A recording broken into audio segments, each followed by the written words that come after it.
বিপর্যয়। তারাতলা ব্রেস ব্রিজের কাছেই নির্মীয়মান একটি গোডাউনের ছাদ হুড়মুড়িয়ে ভেঙে পড়ল। 21 জনকে উদ্ধার করে নিয়ে আসা হয়েছিল হাসপাতালে, তাদের মধ্যে একজনের মৃত্যু। টোটাল এখনো পর্যন্ত মোট 5 জনের মৃত্যু হয়েছে এই দুর্ঘটনা, এই বিপর্যয়। এবং 9 ঘন্টা অতিক্রান্ত, 9 ঘন্টা ধরে উদ্ধার কাজ চলছে। যুদ্ধকালীন তৎপরতায় উদ্ধার কাজ চালাচ্ছে সেনা এবং ডিজিএফ। এবং আমরা সরাসরি নজর রাখছি, প্রত্যেক মুহূর্তের আপডেট তুলে ধরছি আপনাদের সামনে। আমার সঙ্গে রয়েছে অনুপ, প্রতিনিধি। একেবারে সরাসরি অনুপ, তোমার কাছ থেকেই প্রথমে জানতে চাইবো অনুপ, যে উদ্ধার কাজ চলছে 9 ঘন্টা হলো, কিভাবে কি প্রক্রিয়ায় উদ্ধার কাজ চলছে এই মুহূর্তে, সেখানে পরিস্থিতি কি, লেটেস্ট আপডেট কি?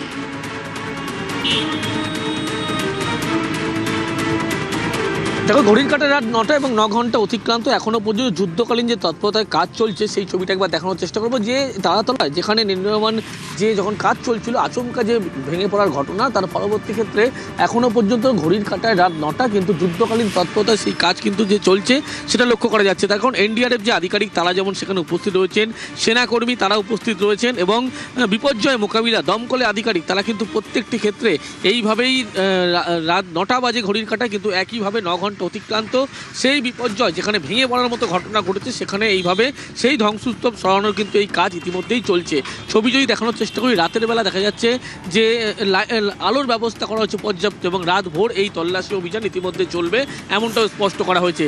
এবং প্রত্যেকটি জায়গা দেখলে তুমি লক্ষ্য করতে হবে, যেগুলো লোহার ভীম রয়েছে সেবা যেভাবে ভেঙে ধ্বংসস্তূপে পরিণত হয়েছে, সেখানেই কিন্তু একেবারে সুড়ঙ্গ তৈরি করা হচ্ছে, এবং সেখান থেকেই ভিতরে যারা আটকে রয়েছে এখনো পর্যন্ত প্রায় 14 জনের বেশি বলা হচ্ছে, তাদেরকে উদ্ধার কাজের এই মুহূর্তে সেই প্রক্রিয়া কাজ চলছে। এবং একদিকে এনডিআরএফ আধিকারিক তুমি দেখতে পাচ্ছ যেমন ছবি, অন্যদিকে ডগ স্কোয়াড তাদেরকে রাখা হয়েছে, পরপর 2টো ডগ স্কোয়াড রাখা হয়েছে। তার কারণ ইতিমধ্যেই ভিতরে মনে করা হচ্ছে এখনও পর্যন্ত প্রায় 14 জনের বেশি কিন্তু আটকে রয়েছে, তাদেরকে যে উদ্ধার করার কাজ সেই কাজ যেমন চলছে। এবং চারদিকে যদি ছবিটা আমি দেখানোর চেষ্টা করি, দেখাবো এখনও পর্যন্ত প্রত্যেকটি জায়গায় ধ্বংসস্তূপ সরানোর কাজ পরবর্তী ক্ষেত্রে করা হবে, কারণ ভিতরে এখনও পর্যন্ত 14 জন বলা হচ্ছে আটকে, তাদেরকে বের করার সেই কাজ সবার আগে করছে। সেই কারণে ছবি আরেকবার দেখাবো যে একদিকে এনডিআরএফ আধিকারিক, সেনা জওয়ান তারা উপস্থিত রয়েছে, মাঝের অংশে একটি সুড়ঙ্গ করা হয়েছে, এবং সেখান থেকে ভিতর থেকে যারা আটকে রয়েছে তাদেরকে যে বের করা সেই প্রক্রিয়া কিন্তু করা হচ্ছে। বারবার গ্যাস কাটার দিয়ে বারবার সেই লোহার বিম কাটা হচ্ছে, ভিতরের অংশে প্রবেশ করা সেই চেষ্টা করছে দমকলের আধিকারিক তারা উপস্থিত। এক সাইডে লক্ষ্য করতে হবে রেস্কিউ টিম যারা উদ্ধার করার পরবর্তী ক্ষেত্রে, কুইক রেস্কিউ টিম তারা যখন এসে পৌঁছবে উদ্ধার করার পরবর্তীতে তারা অ্যাম্বুলেন্সে করে সরাসরি এসএসকেএম নিয়ে যাওয়া হবে। কিন্তু যে প্রসেসিংয়ে ইতিমধ্যেই কাজ চলছে, ঘড়ির কাঁটায় রাত 9টা, 9 ঘন্টা অতিক্রান্ত এই বিপর্যয়ের পরবর্তী ক্ষেত্রে এখনও পর্যন্ত একইভাবে কিন্তু জোর কদমে যুদ্ধকালীন তৎপরতায় এই কাজ চলছে। এবং সেনা জওয়ান তারা তুমি দেখতে পাচ্ছ যে অংশে বারবার কিন্তু নামার চেষ্টা করছে সেখানে, এবং সেখানেই মূলত একটি সুড়ঙ্গ করা হয়েছে, এবং সেখান থেকেই কিন্তু ভিতরে ঢুকে প্রবেশ করার বারবার তারা চেষ্টা করছে, কিন্তু কোনোভাবে এখনো পর্যন্ত সামনে আসছে এখনো পর্যন্ত মোট কতজন সেখানে আটকে রয়েছেন বলে জানা যাচ্ছে। সেনাবাহিনী, বিপর্যয় মোকাবিলা বাহিনী তারা কাজ করছেন যুদ্ধকালীন তৎপরতায়, জটিল উদ্ধার কাজ চলছে, আধুনিক উন্নত প্রযুক্তি ব্যবহার করা হচ্ছে, কিন্তু জানতে চাইবো ঠিক কতজন আটকে রয়েছেন বলে জানা যাচ্ছে। তো কিছুক্ষণ আগে সেনাবাহিনী এবং এনডিআরএফ পক্ষ থেকে বলা হয়েছিল প্রায় 15 জন এখনও পর্যন্ত আটকে রয়েছে, কিন্তু ইতিমধ্যেই একজনকে উদ্ধার করে এসএসকেএমে কিছুক্ষণ আগেই নিয়ে যাওয়া হয়, এবং পরবর্তী লক্ষ্য করা যাচ্ছে যে এখনও 14 জন বলা হচ্ছে তারা ভিতরে অংশে কিন্তু আটকে ধ্বংসস্তূপের তলায় চাপা পড়ে রয়েছে। তাদেরকে ইতিমধ্যেই উদ্ধার কাজের যে প্রক্রিয়া সেই প্রক্রিয়া কিন্তু কাজ তারা করছে। অন্যদিকে এনডিআরএফ আধিকারিক এবং সেনা জওয়ান যারা এই গোটা উদ্ধার কাজ চালাচ্ছে, এবং তারা জানাচ্ছে আরও দীর্ঘ কিছু সময় লাগবে, তার কারণ যেভাবে ধ্বংসস্তূপে পরিণত হয়েছে গোটা যে কারখানার যে বিম প্রত্যেকটি জায়গায় যে চাপা পড়ে রয়েছে, এবং সেখানে একবারে কিন্তু সরানোর প্রক্রিয়া করলে আবার দুর্ঘটনা ঘটতে পারে। সেই জন্য মাঝের যে অংশে ছবিটা দেখানোর চেষ্টা করছি ঠিক সেই জায়গায় কিন্তু একটি সুড়ঙ্গ করা হচ্ছে, এবং সেখান থেকে যাতে ভিতরে প্রবেশ করতে পারে, যারা আটকে আছে তাদেরকে বের করা সম্ভব হয় সেই জন্য সমস্ত রকম ব্যবস্থাও রাখা হয়েছে। কুইক রেস্কিউ টিম তুমি দেখতে লক্ষ্য করতে পারলে ডগ স্কোয়াড রাখা হয়েছে, এবং যেখানে দেখা যাচ্ছে এনডিআরএফ আধিকারিক এবং সেনা জওয়ান দমকল কর্মী তারা একসাথে কিন্তু এইভাবেই কাজ করছে। এবং দীর্ঘ এখনও পর্যন্ত ইতিমধ্যেই লক্ষ্য করা যাচ্ছে যে এই যে গোটা জিজ্ঞাসা লক্ষ্য করা যাচ্ছে যে সেনাবাহিনী যে জওয়ান তারা দীর্ঘ সময় সেখানে কিন্তু ইতিমধ্যেই তল্লাশি অভিযান চলবে এবং রাত ভোর এই তল্লাশি অভিযান চলবে এমনটা জানতে পারা যাচ্ছে। তার কারণ যেভাবে ধ্বংসস্তূপের নিচে এখনও বলা হচ্ছে 14 জন চাপা পড়ে রয়েছে, তাদেরকে উদ্ধারের যে কাজ সেই কাজ কিন্তু ইতিমধ্যেই চলছে এবং তার পরবর্তী সময় যে ট্রেন নিয়ে আসা হয়েছে সেখান থেকে কিন্তু গোটা ধ্বংসস্তূপ চলছে। সরানোর অনুপ সেই তুমি কাজ- নজর রাখো, প্রত্যেক মুহূর্তের আপডেট নেব। এই যে সেনাবাহিনী এবং বিপর্যয় মোকাবিলা বাহিনী তারা জটিল উদ্ধার কাজে আধুনিক উন্নত প্রযুক্তি ব্যবহার করছে, কি কি প্রযুক্তি ব্যবহার করা হচ্ছে? কারণ বারবারই বলছি যুদ্ধকালীন তৎপরতায় চলছে কিন্তু উদ্ধার কাজ। কমলিকা সেনগুপ্ত রয়েছে নিউজ রুম থেকে সরাসরি। কমলিকা, সেনাবাহিনী এবং বিপর্যয় মোকাবিলা বাহিনী এই জটিল উদ্ধার কাজ চালাচ্ছে তারা এবং সেখানে আধুনিক এবং উন্নত প্রযুক্তি ব্যবহার করা হচ্ছে। তোমার কাছ থেকে জানতে চাইবো কি কি প্রযুক্তি ব্যবহার করে উদ্ধার কাজ চালানো হচ্ছে? দেখো, এই যে বিপর্যয় হয়েছে, এই যে অ্যাক্সিডেন্ট হয়েছে, সেটা একটা ভয়ঙ্কর অ্যাক্সিডেন্ট। কারণ একসঙ্গে এই যে 3 তলা, সেই 3 তলা একসঙ্গে বসে গেছে এবং তার যেরকম আমাদের সহকর্মীরা জানাচ্ছিল যে এখনও 14 জন ভেতরে রয়েছে, এটা আরও ভয়ঙ্কর হতে পারত। কিন্তু যেটা আমরা দেখতে পেলাম যে 4 কলম ভারতীয় সেনাবাহিনী সেখানে উপস্থিত, এনডিআরএফ সেখানে উপস্থিত। আমরা জানি যে ন্যাশনাল ডিজাস্টার রিলিফ টিম, এই টিম অত্যাধুনিক তাদের কাছে ব্যবস্থা থাকে। যেটা আমরা জানতে পাচ্ছি সূত্র মারফত যারা ওখানে কাজ করছে তাদের থেকেই, সেটা হচ্ছে 10 থেকে 12 জায়গায় ভার্টিক্যাল ড্রিলিং করা হয়েছে, অর্থাৎ আড়াআড়িভাবে ড্রিলিং করা হচ্ছে এবং ড্রিলিং করার পর তারা ভেতরে ঢুকে আবার হরাইজন্টাল যাচ্ছে এবং গিয়ে তাদেরকে উদ্ধার করা যাচ্ছে। সুতরাং এই যে যেহেতু এটা 3 তলা এবং 3 তলা একেবারে এরকমভাবে বসে গেছে, সেই জায়গা থেকে দাঁড়িয়ে অনেকগুলো জায়গায় তারা ভার্টিক্যাল ড্রিলিং করেছে এবং এইটাই তার সঙ্গে সঙ্গে রাত্রিবেলার টর্চ এবং নানান রকম আলো, অনেক রকম তারা প্রযুক্তিগত সাহায্য নিচ্ছে, যেটায় তারা প্রচণ্ডভাবে এই বিষয়ে, অর্থাৎ এই ধরনের রেস্কিউ অপারেশন, এই ধরনের কোনো অপারেশনে আমরা জানি যে সেনাবাহিনী এবং এনডিআরএফ তারা কিন্তু সিদ্ধহস্ত। এবং শুধু সেনাবাহিনী এনডিআরএফ নয়, এখানে আজকে একটা টিম এফোর্ট হয়েছে, কলকাতা পুলিশ তারাও যে যুদ্ধকালীন তৎপরতায় কাজ করেছে সেটাও দেখার মতো। এবং এই 3টে তলা সেটা যেহেতু একেবারে এরকমভাবে বসে গেছে, সেখানে ভার্টিক্যাল ড্রিলিংটা ভীষণভাবে ইম্পর্টেন্ট। সোজাসুজি সরাসরি তারা ড্রিলিংটা করছে, তারা ভিতরে যাচ্ছে এবং সেখান থেকে হরাইজন্টাল গিয়ে তাদেরকে উদ্ধার করছে। সুতরাং যেভাবে উদ্ধার কার্য হয়েছে সেইটা কিন্তু একেবারে দেখার মতো বিষয়। কারণ যেভাবে লোক এবং শুধু তাই নয়, যেটা আমরা জানতে পারছি সূত্র মারফত, যে তারা প্রথমেই তারা চেষ্টা করছে কন্ট্যাক্ট এস্টাবলিশ করার, যেটা তারা করে ফেলেছে প্রায় সবার সঙ্গেই যারা ভেতরে আছে, তাদেরকে জল পাঠানো, তাদেরকে অক্সিজেন দেওয়া, এইটাও তারা চেষ্টা করছে। কিন্তু এই যে ভার্টিক্যাল ড্রিলিং অনেকগুলো জায়গায় একসঙ্গে করছে, সুতরাং চারিদিক থেকে এই উদ্ধার কাজকে আরও বেশি স্পিড আপ করা যাচ্ছে। এবং এই যে team, NDRF team, SDRF team, 4 কলম সেনাবাহিনী, তারা প্রত্যেকে একসঙ্গে যে কাজটা করেছে, তাতে কিন্তু বলা যেতে পারে যে উদ্ধার কাজ সেটা অনেকটা বেশি এগিয়ে গেছে।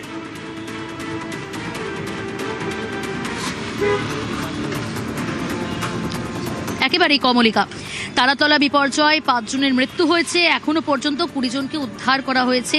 তবে 2 শ্রমিকের অবস্থা উদ্ধার করা হলেও তাদের অবস্থা আশঙ্কাজনক, গুরুতর জখম তারা। আজ এসএসকেএম হাসপাতালে পৌঁছে যান মুখ্যমন্ত্রী শুভেন্দু অধিকারী এবং তারাতলা নির্মীয়মান গোডাউন ভেঙে এখনো পর্যন্ত আরও একবার জানিয়ে রাখবো 5 জনের যে মৃত্যু, উদ্ধার করা হয়েছে 20 জনকে, তাদের মধ্যে 2 জনের অবস্থা আশঙ্কাজনক। আহতদের চিকিৎসার খোঁজ নিতে এসএসকেএম মুখ্যমন্ত্রী বিকেলেই তারাতলা গ্রাউন্ড জিরো সরজমিনে সিএম। এখন অব্দি মোট 25 জনের রেস্কিউ করা গেছে, তার মধ্যে 5টা ব্রড ডেথ আছে আর 20 জনকে এখানে অ্যাডমিশন দেওয়া হয়েছে, তার মধ্যে 2টো ক্রিটিক্যাল আছে। এখানে স্বাস্থ্যমন্ত্রী, স্বাস্থ্য বিভাগ। কিন্তু কেন এই বিপর্যয়? গলতটা কোথায়? ত্রুটিগত নির্মাণ কোথায় গলদ? জানার চেষ্টা করবো। আমাদের সঙ্গে রয়েছে স্ট্রাকচারাল ইঞ্জিনিয়ার বিশ্বজিৎ সোম, তবে স্টুডিওয়ে রয়েছে আমার সহকর্মী অয়ন। Over to you.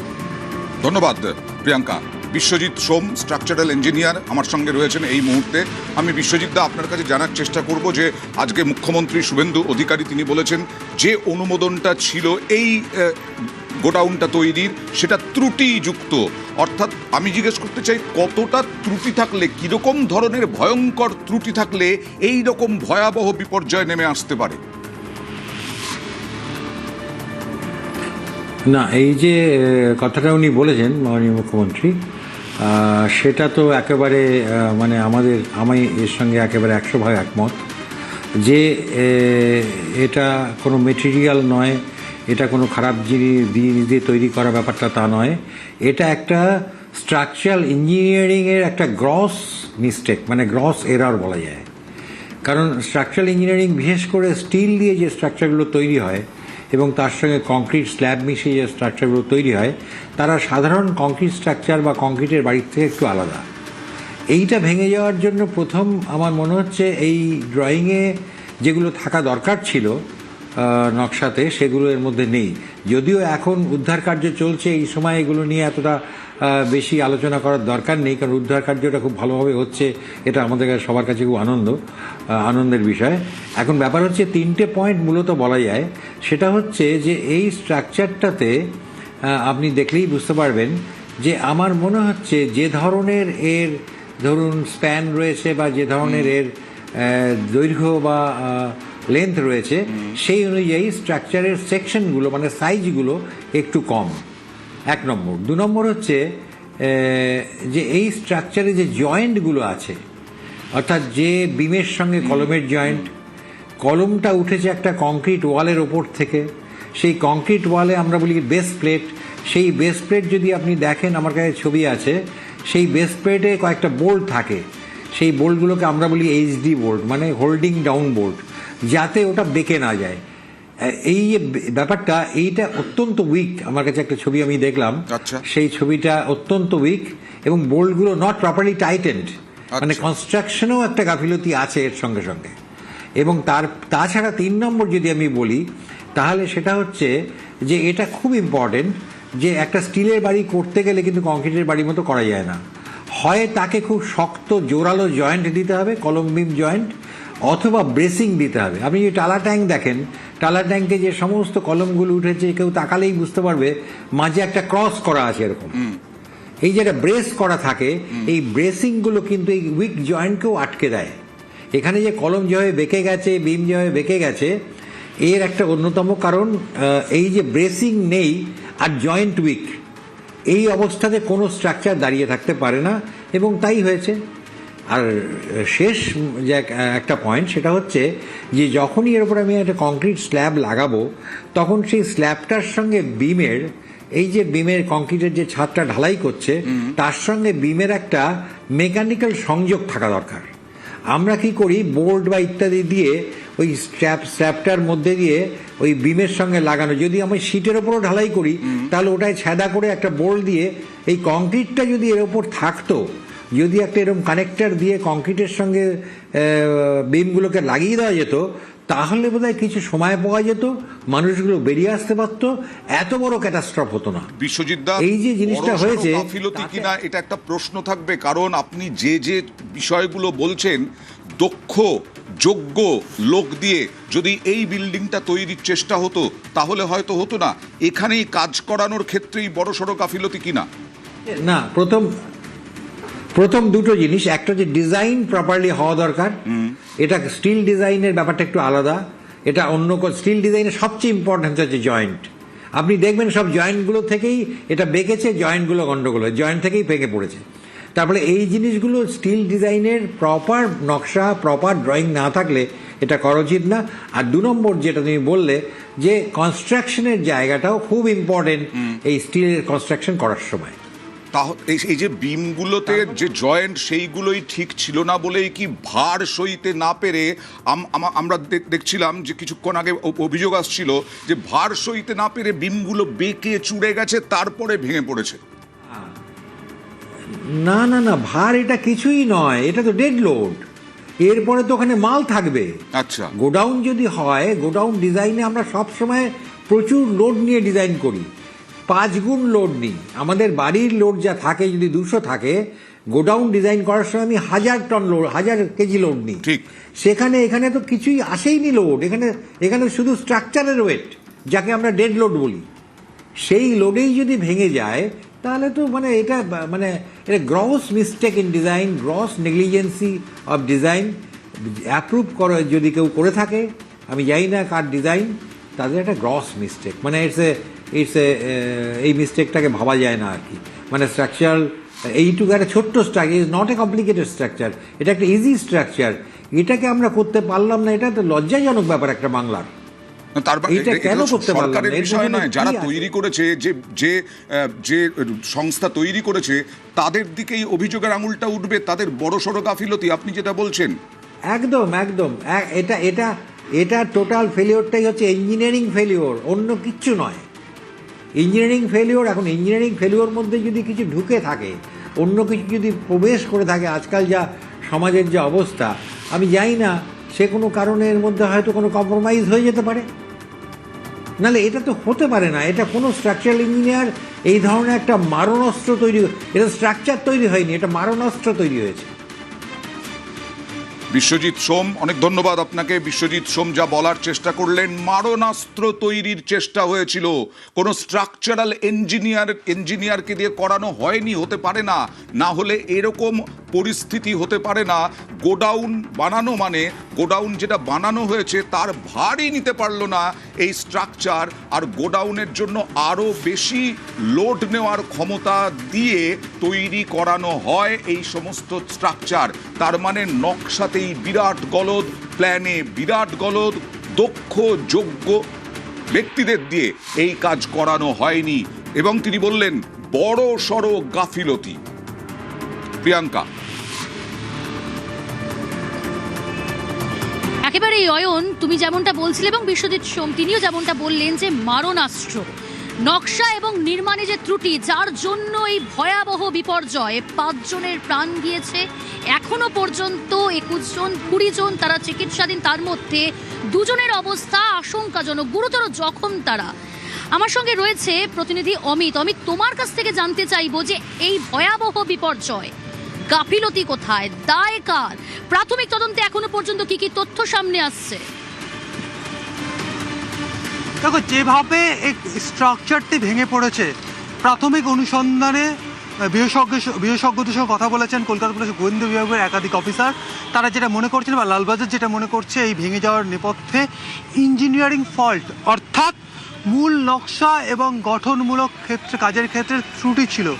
অর্থাৎ কিছুক্ষণ আগে আমাদের অয়নদা কথা বলছেন বিশেষজ্ঞের সঙ্গে, তিনিও কিন্তু একই কথা বলছে যে ইঞ্জিনিয়ারিং ফল্ট, অর্থাৎ মূল যে গঠন বা যে মূল যে নকশা সেখানেই ত্রুটি ছিল। এবং কীভাবে কী ত্রুটির কথা বলা হচ্ছে, প্রাথমিক অনুসন্ধান তারা যেটা বলছেন যে স্ট্রাকচার তৈরি করার ক্ষেত্রে ইঞ্জিনিয়াররা যে বিধি বা ইঞ্জিনিয়াররা যে গঠনমূলক যে নোট দেন সেটা এখানে মানা হয়নি। অর্থাৎ গঠন করার ক্ষেত্রে, তৈরি করার ক্ষেত্রেই বিধি মানা হয়নি, যার ক্ষেত্রে এটি ভেঙে পড়েছে। ভেঙে পড়ার নেপথ্যে কারণ কি? ভর ক্ষমতা বা ওজন নেওয়ার ক্ষমতা স্ট্রাকচারে ছিল না। এবং একই সঙ্গে ইঞ্জিনিয়াররা, কলকাতা পুলিশের লালবাজারের কর্তারা যারা মনে করছেন যে স্ট্রাকচার তৈরি করার আগে যে সয়েল টেস্ট করতে হয়, অর্থাৎ যদি যোগ্য বা দক্ষ কোনো ইঞ্জিনিয়ারের পরামর্শ নেওয়া হয়ে থাকে এই স্ট্রাকচার তৈরি করার ক্ষেত্রে, তাহলে বিভিন্ন পদ্ধতি বিভিন্ন পরীক্ষামূলকভাবে তারা কাজটি এগিয়ে নিয়ে যান। সেক্ষেত্রে সয়েল টেস্ট করা হয়, অর্থাৎ যে মাটিতে স্ট্রাকচার তৈরি করা হচ্ছে বা গঠন করা হচ্ছে সেই মাটির কি পরীক্ষা হয়েছিল, এটিও কিন্তু প্রশ্নের তদন্তের মধ্যে আসবে। কারণ যেভাবে স্ট্রাকচারটি ভেঙে পড়েছে, যেভাবে তার ওজন নেওয়ার ক্ষমতা দেখে বোঝা যাচ্ছে তার ওজন নেওয়ার ক্ষমতা ছিল না, সে কারণে পুরো গলদ ছিল প্রথম থেকেই, এই কারণে ভেঙে পড়েছে। এবং একই সঙ্গে যে লোহার বিম এবং স্ট্রাকচারগুলো যে একের সঙ্গে একটা জোড়া হয়েছিল, সেখানে নাট বোল্ট সিস্টেমের সাহায্যে কিন্তু এগুলো জোড়া হয়েছে, তাহলে সেখানে কি গলদ। এবং একই এবং তদন্তকারী আধিকারিকরা মনে করছেন যে গুণগত মান, অর্থাৎ যে ধরনের লোহার ব্যবহার করা হয়েছে স্ট্রাকচার তৈরি করার ক্ষেত্রে, তাতেও গলদ রয়েছে, এমনটাই প্রাথমিক তাদের অনুসন্ধান, এমনটাই কিন্তু নিম্নমানের ব্যবহার করা হয়েছে, এমনটাই মনে করছেন বিশেষজ্ঞরা। একেবারেই অমিত, নজর রাখো পরিস্থিতির ওপর। তবে বেআইনি নির্মাণে 0 টলারেন্স, একেবারে কড়া বার্তা, কড়া নির্দেশ মুখ্যমন্ত্রী শুভেন্দু অধিকারীর। 31শে জুলাই পর্যন্ত বহুতল নির্মাণ তা বন্ধ রাখার নির্দেশ। কলকাতা পুরসভাকে ইতিমধ্যেই নির্দেশ দেওয়া হয়েছে, বিশেষ তদন্ত কমিটি গঠন করে দিয়েছেন মুখ্যমন্ত্রী শুভেন্দু অধিকারী। যদি বেআইনি নির্মাণ না হয়ে থাকে, বেআইনি কিছু না পাওয়া যায়, সেক্ষেত্রে 1 আগস্ট থেকে কাজ শুরু হবে, এমনটাই নির্দেশ, এমনটাই বার্তা মুখ্যমন্ত্রী শুভেন্দু অধিকারীর। আমরা সরকারে আসার আগে যে প্ল্যান স্যাংশন হয়েছে কেএমসি কমিশনার এবং ইউডিএম এর মিনিস্টারের উপস্থিতিতে আমি জানিয়েছি, এটা পরবর্তীকালে হাওড়া এবং বিধাননগরেও আমরা করব। আমি সরাসরি নির্দেশ দিয়েছি কেএমসি কে যে আন্ডার কনস্ট্রাকশন যত আছে, বিশেষ করে কমার্শিয়াল বা যেখানে জলাশয় বুঝিয়ে হয়েছে আগের কর্পোরেশনের বা সরকারের যে আমলে অনুমোদিত প্ল্যান, 31শে জুলাই অবধি কাজ বন্ধ থাকবে এবং অডিট হবে। অডিটে PWD, civil defence, fire, Kolkata police এবং কেএমসি থেকে টিম বানিয়ে দেওয়া হবে। চিফ সেক্রেটারি গাইডেন্স দেবেন, তার ডাইরেকশনের টিম তৈরি হবে। সেই team site plan, building plan এবং স্পট তিনটে ভিজিট করে একটা রিপোর্ট বানাবেন। কলকাতা মেট্রোর কাজ এবং কলকাতা কোর্ট এরিয়ার যে সমস্ত লিজি জমিতে কাজ, তাদের সহযোগিতা নিয়ে এই ইনকোয়ারির আওতায় আনবো। যাদের সব ঠিকঠাক আছে তারা আগস্টের 1 তারিখ থেকে পুনরায় কাজ করতে পারবেন। এক্ষেত্রে জরুরি পরিষেবা সংক্রান্ত কাজ বাদ থাকবে। সব খবর সবার আগে জানতে নজর থাকুক আপনাদের নিউজ 18 বাংলায়। তবে ছোট্ট একটা বিরতির সময় হয়েছে, বিরতির পরে এই খবর নিয়ে ফিরছি, সঙ্গে থাকবে।